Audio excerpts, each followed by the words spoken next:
আসসালামু আলাইকুম, রাফি ভাই ইউটিউব এবং ফেসবুকে আপনাদেরকে স্বাগত। আজ তেলের মাথায় তেল দিতে আসলাম।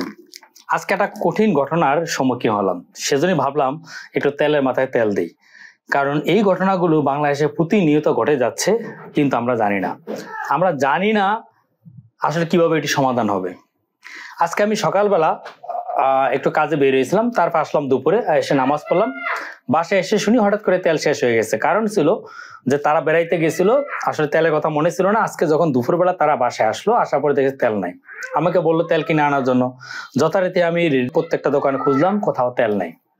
পরে এক দোকানে গেলাম, যার ফলে বলেছে ভাই কয় লিটার তেল লাগবে, বললাম 2 লিটার। পরে আমাকে একটা তেল দিল। তেল দেওয়ার পরে আমি আসলে এখানে এই জিনিসটা খেয়াল করেছিলাম, একটু দেখেন। আমি আসলে এত কিছু না ভেবে এই যে পুষ্টি লেখাটা খেয়াল করেছিলাম। পুষ্টি যেহেতু অনেকগুলো লোগোতে তারা তেল করে, আমি ভাবছিলাম হয়তো এরকম হতে পারে যে পুষ্টিরই তেল। তা আমি আর যেহেতু তেল পাইনি, বাধ্য হয়ে নিয়ে আসলাম। দাম জিজ্ঞেস করলাম, বললো 390 টাকা। পরে গায়ে দেখলাম লেখা 400 টাকা। দেখেন এখানে লেখা আছে 400 টাকা 2 লিটার। তো বাধ্য আমি 390 টাকা, মাত্র 10 টাকা আমাকে অনার করলো। যাক, আমিও মনে মনে খুশি, 10 টাকা কম পাইছি। যেহেতু কালকে থেকে আবার অফিস শুরু হবে, ভাবলাম যে মাসে বাজারটা করি। আমি এবার মাসে বাজার করার জন্য গেলাম নামা বাজার গিয়ে বাজার করার পরে বললাম ঠিক আছে 2 লিটার তেল দেন। সে আমাকে তেল দিল এটা তীর, এখানে হলো 350 টাকা। আমি ভাবলাম হয়তো 400 টাকায় দাম, হয়তো সে আমাকে 50 টাকা অনার করছে, যেহেতু অনেক বাজার নিছি। পরে আমি এখানে দাম দেখলাম, তাতে লেখা আছে 350 টাকা। এখন আসে মূল ঘটনায়। মূল ঘটনাটা কি? মূল ঘটনা হচ্ছে এই যে কলোনিতে কোনো দোকানে তেল নাই, তারা বলতেছে সরবরাহ করতেছে না, পুরো রমজানে কেউ তেল দেয়নি। আপনি বুঝতেছেন 2 লিটার তেলে 50 টাকা বেশি দাম। আমরা আসলে অসহায়। আজকে আমি তেল পাইনি, বাধ্য হয়ে আমি 50 টাকা বেশি দিয়ে নিলাম। দুইটা তেলেরই আমি গুণগত মান দেখলাম, অলমোস্ট সেম, এবং দুইটাই BST অ্যাপ্রুভ। একটা আপনারা ওয়েল নোন, সবাই চিনে, আর একটা আমরা সবার বাসায় এবং অনেকেই এটা চিনি। কিন্তু এই যে দামের তারতম্য, এটা আসলে অনেক কঠিন আমাদের জন্য বোঝা।